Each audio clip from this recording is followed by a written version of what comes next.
Pemirsa, ada sebagian orang yang sebaiknya jangan langsung melakukan investasi. Apakah Anda termasuk di antaranya? Bersama saya Chandra Dewi, Anda menyaksikan Cerdas 5 Menit. Dan di studio Metro Manulife, saya telah ditemani oleh Ibu Krizia Maulana, seorang investment specialist dari PT Manulife Asset Management Indonesia. Selamat pagi Ibu Krizia. Selamat pagi Mbak Chandra. Langsung saja, kenapa sih tidak semua orang boleh langsung berinvestasi ya? Meskipun kita selalu mengingatkan pentingnya untuk berinvestasi, tetapi memang ada sebagian orang yang baiknya jangan langsung berinvestasi. Karena tidak semua orang memiliki kondisi keuangan yang sehat. Sehingga sebelum berinvestasi ada baiknya kita mengecek keuangan kita, apakah kita masih memiliki kelebihan dana yang bisa diinvestasikan setiap bulannya. Jadi kalau bisa kita kategorikan, siapa saja kiranya yang sebaiknya jangan melakukan investasi terlebih dahulu?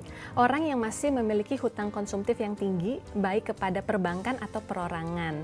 Jangan sampai kita memutuskan berinvestasi dengan harapan hasil investasinya digunakan untuk membayar hutang setiap bulan. Apalagi di sini kalau kita membicarakan mengenai kredit dari kartu kredit, suku bunga kartu kredit, itu relatif tinggi Mbak Chandra, itu bisa mencapai sekitar 3% per bulan.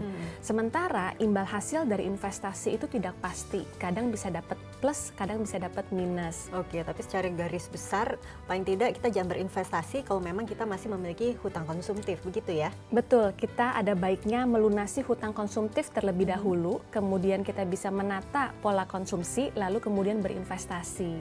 Jangan sampai seakan-akan kita berhutang untuk berinvestasi, membiarkan diri kita untuk tidak melunasi hutang demi berinvestasi. Hal ini tidak benar. Nah kiranya ini dalam kondisi apalagi kiranya seseorang tidak disarankan untuk berinvestasi? Ketika kita memiliki dana yang terbatas, maka ada baiknya memprioritaskan untuk memiliki proteksi diri dibandingkan dengan investasi.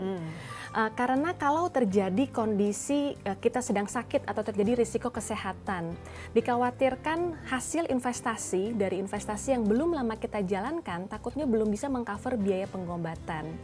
Dengan memiliki proteksi diri, minimal ketika kita sedang sakit ada pihak yang dapat menanggung biaya pengobatan. Kalau misalkan ke depannya seiring dengan berjalannya waktu lalu kemudian kondisi finansial sudah meningkat, memiliki kelebihan dana, maka bisa juga memiliki proteksi diri, juga bisa mempunyai investasi. Harapannya sih bisa memiliki dua-duanya ini ya Bu Krizia. Tapi bagaimana dengan barangkali pemirsa di rumah, para ibu yang belum memiliki asuransi kesehatan barangkali atau proteksi, tapi seluruh biaya kesehatannya dan sekeluarganya biasanya di-cover, ditanggung oleh kantor di mana suaminya bekerja.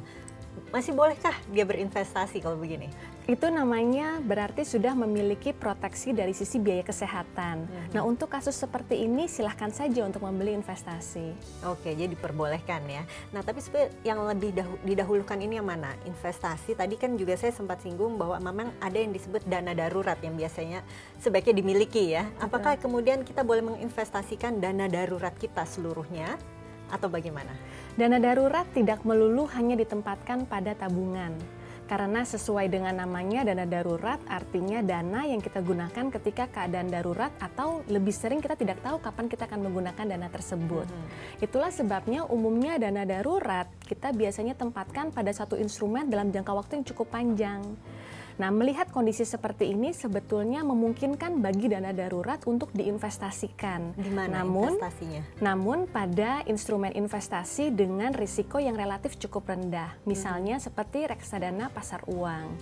Beberapa keunggulan dari reksadana pasar uang adalah selain mudah dicairkan Mbak Chandra, hanya T+1, juga memiliki potensi imbal hasil yang relatif lebih tinggi jika dibandingkan dengan tabungan atau deposito biasa. Barangkali itu dapat menjadi pertimbangan ini bagi pemirsa di rumah. Baiklah, sebagai penutup ini Bu Krizia, apakah memang kemudian ada tips bagi pemirsa di rumah yang barangkali ingin berinvestasi segera mungkin? Tipsnya adalah kalau keuangan kita saat ini sudah cukup sehat, lalu kemudian kita tidak memiliki hutang dan biaya kesehatan pun sudah terjamin, maka jangan menunda investasi. Baiklah. Terima kasih Bu Krizia atas informasi dan kehadirannya. Dan pemirsa, demikianlah Cerdas 5 Menit, Cerdas Finansial untuk episode kali ini. Saya Chandra Dewi, terima kasih dan sampai jumpa. Dipersembahkan oleh